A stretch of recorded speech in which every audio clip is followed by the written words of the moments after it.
I personally get tired of seeing so much political content in my YouTube feed. However, human politics affects wildlife in many ways. Currently, a piece of legislation, the Biodiversity Oversight Scaled Back and Fully Erased, or BIOSAFE, Act, filed as H.R. 8632, is stirring debate in Congress as lawmakers grapple with the balance between federal oversight and local control over wildlife conservation. Introduced in June 2024 by Wisconsin Republican Representatives Glenn Grothman and Tom Tiffany, the bill seeks to block proposed updates to the U.S. Fish and Wildlife Service's Biological Integrity, Diversity, and Environmental Health, or BIDA, rule, which aims to strengthen ecological management across the National Wildlife Refuge System.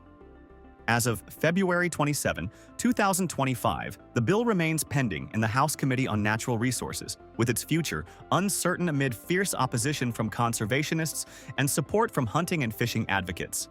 The BioSafe Act emerged in response to a February 2024 proposal by the Fish and Wildlife Service to revise the BIDA framework, a policy rooted in the 1997 National Wildlife Refuge System Improvement Act.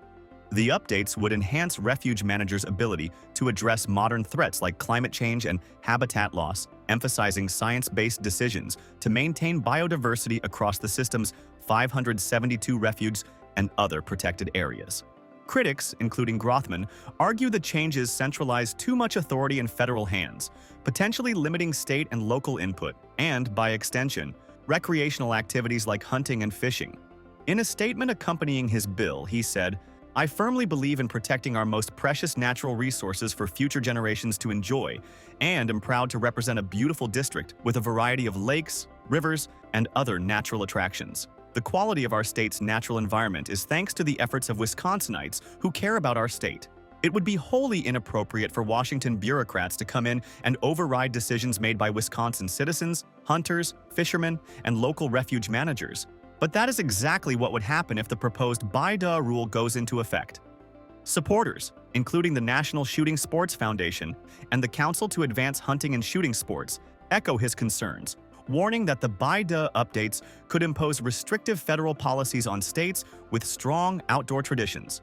The Fish and Wildlife Service, however, has pushed back. In testimony before the House Subcommittee on Water, Wildlife and Fisheries, Deputy Director for Policy, Stephen Gerton urged lawmakers to reject H.R. 8632, saying, "The service strongly opposes H.R. 8632, which would undermine our ability to equip refuge managers to address modern conservation threats and ensure the ecological integrity of the refuge system for current and future generations."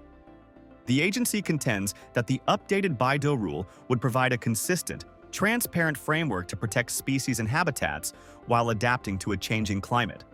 Conservation groups, such as the National Parks Conservation Association, have also rallied against the bill.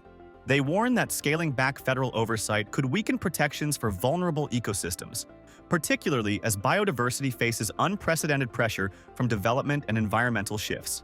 Opponents argue it risks fragmenting a unified approach to wildlife management. Supporters see it as a victory for state autonomy. As Congress nears the end of its session, the BioSafe Act's fate hinges on broader legislative priorities. It could hitch a ride on a larger package or stall in committee, reflecting the polarized views on federal versus local control. For now, the bill underscores a deeper tension: how to protect America's natural heritage in an era of competing interests and environmental uncertainty. With no vote scheduled, stakeholders on both sides are bracing for a prolonged fight, one that could shape the refuge system and the wildlife it sustains for years to come. Don't stop here. Find out more. Visit the links in the description below for more in-depth information on the stories presented in this video. Or if you are a part of a wildlife organization doing something interesting right now, let us know in the comments.